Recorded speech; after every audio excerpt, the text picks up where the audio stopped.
अस्सलाम वालेकुम। किस तरफ जा रहा है टेस्ट मैच?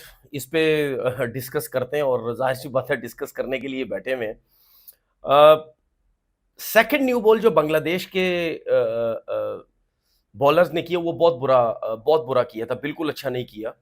क्योंकि मैं समझ सकता हूँ एज़ अ फास्ट बॉलर जब बिल्कुल फ्लैट पिच हो, जहाँ पे फास्ट बॉलर्स के लिए कुछ भी ना हो, स्पेशली नए बॉल के बाद उसके बाद जब आप पुराना बॉल पे जोर लगाएं पूरा दिन, फिर अगले दिन बेशक आप आते हैं, वो इतना आसान नहीं होता क्योंकि बैक स्टिफ हुई होती है, पूरी बॉडी स्टिफ हुई हुई होती है। उसकी वजह से बॉल जो है वो जगह पे गिरने के चांसेस बहुत कम होते हैं। लेकिन अगर वो विकेट हो जहाँ पे पूरा पूरा दिन बॉल स्विंग सीम हो, तो उसमें कहीं ना कहीं बॉलर्स में जो है वो जान रहती है। ये जो जो बांग्लादेश के बॉलर्स ने जब फ्रेश थे, जब फर्स्ट नया बॉल किया था, वो बड़ा ज़बरदस्त जो है वो किया था, लेकिन सेकंड जो है वो बिल्कुल इतना अच्छा नहीं वो कर सके। सऊद शकील की मैंने बात कल की थी कि बड़ी ज़बरदस्त बैटिंग की, आज वो 141 पे आउट हुए और बड़ा अच्छा बॉल था मेहदी हसन का जिस पे वो स्टंप हुए। मैंने आपको याद है कल भी बोला था कि सऊद शकील को फास्ट बॉलर जो बांग्लादेश के बॉलर्स कर रहे हैं, हम उनको राउंड द विकेट आना चाहिए। बेशक विकेट मिले ना मिले, जब राउंड द विकेट बॉल आएगा, विद इन स्टंप जो बॉल आता है, उसमें हल्का सा बॉल अगर बाहर की तरफ निकल गया, तो उसमें या बैट्समैन गलती करे तो उसमें आउट होने के बहुत ज़्यादा चांसेस होते हैं। वो जो चांस है बिल्कुल नहीं लिया, मुझे नहीं समझ आई उस पे क्यों नहीं लिया। उसके बाद रिजवान ने बड़ी ज़बरदस्त 171 रन की जो इनिंग खेली है। रिजवान को भी बाउंसर्स जो है, देखिए जो क्लेवर कप्तान होता है ना, या जो हमने सीखा कि जब फ्लैट पिच होती है जहाँ पे कुछ नहीं होता और जिसके पास तेज तगड़े फास्ट बॉलर तेज होते हैं, जिस तरह नाहिद राना जिस तरह है, जाहिर सी बात है 90 पे जाते हैं वो। तो ऐसे फास्ट बॉलर्स को जो कप्तान है वो बड़े अच्छे तरीके से यूज करते हैं कि 5-6 ओवर का 4-5-6 ओवर का जो स्पेल होता है ना, वो राउंड में डाल के तगड़े बाउंसर पे फील्ड सेट करके बॉल करवाई जाती है। तो उस वो मुझे ऐसा लगता है वो भी इतना ज़्यादा एक्सपेरिमेंट नहीं किया गया। मुझे ऐसा लगता है जो कैप्टेंसी है, उनको इतना आइडिया नहीं है शायद रेड बॉल क्रिकेट का कि किस तरह फील्ड सेट की जाती, किस तरह क्या। रिजवान की बात मैं ये करना चाहता हूँ, जबरदस्त बैटिंग की, सब कुछ किया, मजा आया। जिस तरह वो खेलते हैं, आते हैं, हलचल मचाई हुई होती है, स्विप शॉट्स खेलते हैं, निकल के खेला उन्होंने, डाउन द विकेट उन्होंने शॉट्स खेले, बड़ी जबरदस्त उन्होंने बैटिंग की। मसरूफ रखते हैं बॉलर्स को भी, फील्डिंग साइड को भी, सेट नहीं, बॉलर्स की लाइन सेट नहीं होने देते। लेकिन मैं एक चीज ये बोलना चाहता हूँ, ये फिटनेस लेवल नहीं है रिजवान का, ये फिटनेस नहीं है, ऐसी फिटनेस लेवल लेवल नहीं होना चाहिए। चाहे वाइट बॉल क्रिकेट हो, चाहे white ball red ball cricket हो, रिजवान को क्रैम्प्स पड़ते हैं जब भी वो लंबी बैटिंग करता है, उसको क्रैम्प्स पड़ने लग जाते हैं।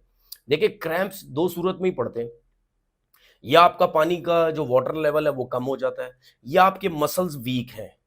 ठीक है, आपके हैमस्ट्रिंग पे क्रैम्प पड़ जाएंगे, उनके काफ में क्रैम्प पड़ते हैं, उनकी बैक स्टिफ हो जाएगी। ठीक है, ये चीजें होने लग जाएंगी। ठीक है, जब अब देखिए मैं ये क्यों बात कर रहा हूं, क्योंकि रिजवान का आई थिंक 31वां टेस्ट मैच है और यंग है अभी, और ये तीसरी इनिंग है, तीसरा 100 है इनका टेस्ट क्रिकेट के अंदर। ये वाइस 100 जो 171 का खेला हुआ, बाकी आई थिंक 105 102 की इनिंग है, ये 115 रन की इनिंग उन्होंने खेली हुई। तो अगर तीसरा 100 171 का है, तो क्रैम्प्स तो नहीं पड़ने चाहिए ना, आपको इतनी लंबी लंबी बैटिंग तो नहीं कर रहे ना। इसका मतलब ये है कि आपके मसल्स वीक हो जाते हैं। अगर मसल्स वीक होते हैं, वो लोड ज्यादा लंबी बैटिंग बर्दाश्त नहीं कर पा रहे तो उसका फिर ये होता है कि आपको जरा फिर जिम वर्क, जरा वेट्स थोड़े हैवी उठाने पड़ते हैं कि मसल्स को जरा तगड़ा किया जाए। नेट्स पे आप बेशक लंबी बैटिंग कर लें, लेकिन मैच का एक अपना प्रेशर भी होता है। तो मैं ये समझता हूँ ये एक प्रोफेशनल क्रिकेटर की फिटनेस नहीं है। रिजवान को अपनी फिटनेस बेहतर करनी पड़ेगी, और दुनिया के बड़े प्लेयर्स हैं, वो लंबी इनिंग्स खेलते हैं लेकिन उनका फिटनेस लेवल इतना अच्छा, ना सांस चढ़ा हुआ होता है, ना थके हुए होते हैं। वो 200 भी किया हुआ होता है, 150 भी किया होता है, बड़े फ्रेश नजर आते हैं। तो ये उनको जो है वो बेहतर करने की ज़रूरत है। आप देख लें, जिस तरह हम पहले बात कर रहे थे कि स्पिनर्स की ज़रूरत ज़रूर पड़ेगी। आप देख लें, शकीब अल हसन ने 27 ओवर किए, मेहदी हसन 21 ओवर किए। ऐसी विकेट पे ना बॉल ब्रेक हो रहा है, ना कुछ हो रहा है, लेकिन कम से कम रन्स कंटेन करने का मौका मिल जाता है, बॉलर्स को रेस्ट देने का ज़रा मौका मिल जाता है। खुले आप शॉट्स इतनी आसानी से नहीं खेल सकते। तो स्पिनर्स का कहीं न कहीं रोल नज़र आया इस इनिंग में बांग्लादेश की तरफ से।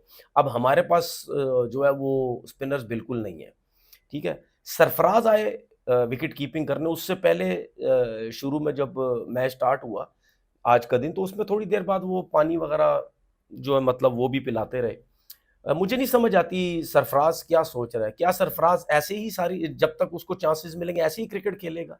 वो कप्तान जिसने चैंपियन ट्रॉफी जितवाई, ये मैं एक नॉर्मल प्लेयर की बात नहीं कर रहा कि जिस जो एज़ अ प्लेयर टीम में आया, एज़ अ प्लेयर ही बाहर हो जाएगा।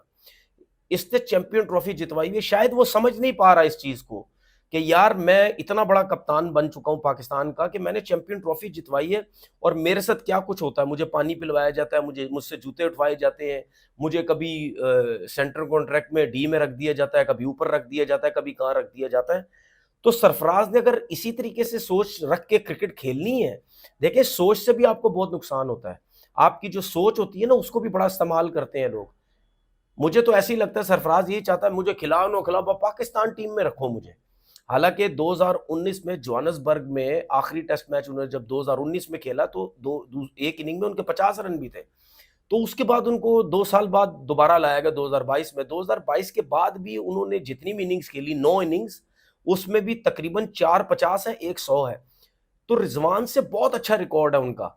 लेकिन रिजवान को वाइट बॉल क्रिकेट की जगह रखना चाहिए तो सरफराज को टेस्ट में रखना चाहिए था। आप टेस्ट में रिजवान और सरफराज का रिकॉर्ड देख ले, बहुत अच्छा है। लेकिन सरफराज को प्री प्लान बाहर किया गया।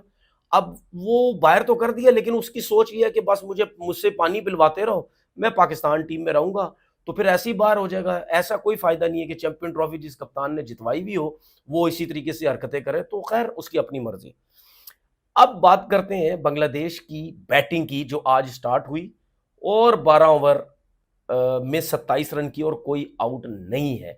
मैं अभी भी समझता हूं, अब हो सकता है मैं गलत हूं, मैं अभी भी समझता हूं कि 400 रन पे दे देना चाहिए था पाकिस्तान को। ये जो बाकी जो 68 रन कुछ किए हैं ये नहीं होने चाहिए थे। 400 रन पे जो है वो सॉरी 448 जो किए थे, ये 48 भी नहीं होने चाहिए थे। ये जो है 400 पे देना चाहिए था। ठीक है, क्योंकि यहाँ पे आउट करना बड़ा मुश्किल है, ज़रा टाइम लेना पड़ेगा। पाकिस्तान के फास्ट बॉलर्स ने बिल्कुल अच्छी बॉलिंग नहीं की। ना नसीम शाह ने, ना शाहीन अफरीदी ने, ना खुरम शहजाद ने, किसी ने बॉल अच्छी नहीं की। वेस्ट की है, बॉल वेस्ट की है। बहुत अच्छा मुझे लगा जब खुरम शहजाद, मैं हमेशा बोलता हूँ कि जब कोई भी लेफ्ट हैंडेड सामने आए तो आप कोशिश करें राउंड द विकेट आ जाए। अगर आपके पास दोनों स्विंग है तो राउंड द विकेट आए, उसको जरूर प्रॉब्लम होगा, लेकिन वो उस लाइन के साथ बॉल नहीं कर सका। शाहीन वही नया बॉल जाया करता है। भाई आपको सबका पता चल गया कि शाहीन आगे से बॉल स्विंग करने की कोशिश करता है। कम से कम टेस्ट क्रिकेट में थोड़ा बॉल पीछे करो, पीछे करो, फ्रंट फुट पे लेके आओ बैट्समैन को, वहीं से बॉल आउट स्विंग करो, वहीं से बॉल अंदर करो। 2 3 ओवर यहाँ पे करो तो सही। अब पूरे पूरे दुनिया के बैट्समैनों को पता चल गया, चाहे व्हाइट बॉल क्रिकेट है चाहे रेड बॉल क्रिकेट है, कि ये आगे से बॉल स्विंग करने की जो है वो कोशिश करेगा। उसमें अगर ऑफ स्टंप से बाहर लेफ्ट कर दो, वरना उसको जो है वो रोक दो। तो ये थोड़ी सी इंप्रूवमेंट करने की शाहीन को जो है वो जरूरत है। नसीम शाह ने भी बिल्कुल अच्छी बॉल नहीं की, ऑफ स्टंप से बाहर लेग स्टंप पे बॉल जा रहा है, मतलब बिल्कुल लाइन लेंथ नहीं। और आप ये देखें कि सिर्फ 12 ओवर करने, और 12 ओवर में मुझे हैरानगी ये है कि तीनों के पास पेस है, शाहीन के भी, खुरम शहजाद के भी और नसीम के पास भी। किसी ने बाउंसर नहीं ट्राई किया, किसी ने भी बाउंसर नहीं ट्राई किया। भाई मुझे मुझे समझ है जितनी बॉलिंग की, हम डोमेस्टिक क्रिकेट हो या जो भी इंटरनेशनल क्रिकेट तो मैंने इतनी नहीं खेली, 5 मैच खेले, लेकिन जब डोमेस्टिक क्रिकेट भी खेलते थे हमें यही पता है कि जब आपके पास दिन के 5 6 8 ओवर 10 ओवर करने हैं तो आपने फुल फुल पूरी जोर के साथ जाना, बाउंसर्स भी रखने हैं, क्योंकि दिन खत्म होने से पहले आपको 1 2 विकेट्स मिल जाए तो आपकी जीत है। तो बाउंसर रखें तो सही। देखिए मैं आपको एक बात बता दूं, ये जो जाकिर जो बैटिंग कर रहा है और शादमान जो बैटिंग कर रहे हैं, अगर आप इनकी फर्स्ट क्लास रिकॉर्ड देखें, 5 5 हजार रन किए हैं वे दोनों ने। ठीक है, 5 हजार से ज्यादा रन किए हैं दोनों ने फर्स्ट क्लास क्रिकेट में। इवन टेस्ट क्रिकेट इतनी ज्यादा नहीं खेली, ठीक है, लेकिन टेस्ट क्रिकेट का भी रिकॉर्ड बुरा नहीं है। और आपने देखा कि ये दोनों कितने अच्छे तरीके से बैटिंग कर रहे हैं। अब उन्होंने साफ आपको क्लियर मैसेज दे दिया कि नए बॉल पे हम उल्टे सीधे शॉट नहीं मारेंगे, हम नया बॉल किल करने की कोशिश करेंगे। उसके बाद जब पुराना होगा उसके बाद वो फिर अगर आउट नहीं हुए तो हम रन्स बनाने की जो है वो कोशिश करेंगे। ये याद रखिएगा, पाकिस्तान के पास एक दो चांसेस हैं जो मुझे लगता है, या नए बॉल से सुबह आके 2 3 विकेट्स ले लें, वो ले सकते हैं, या उसके बाद फिर फास्ट बॉलर्स को वेट करना पड़ेगा रिवर्स स्विंग के लिए, क्योंकि स्पिनर्स तो हमारे पास है ही नहीं। अब देखना ये है कि क्या हमारे फास्ट बॉलर्स बांग्लादेश के बैट्समैनों को मुश्किल में डालते हैं या नहीं? क्योंकि मुशफ़िकुर रहीम भी है, शांटू भी है, मोमिनुल हक है या क्या नाम उनका, वो भी हैं, वो शकीब भी है, फिर लिटन दास भी, बैटिंग लाइनअप बहुत तगड़ी है इनके पास। इस विकेट के हिसाब से बैटिंग बहुत अच्छी है, मुश्किलात हो सकती हैं पाकिस्तान के बॉलर्स को इनको आउट करने के लिए। अगर कल का दिन खेल गए बांग्लादेश की टीम, मतलब विकेट्स इन हैंड हुए, तो फिर शायद मुझे ऐसा लगता है ये टेस्ट मैच ड्रॉ हो जाएगा। अपना बहुत-बहुत ख़्याल रखिए। अल्लाह हाफ़िज़।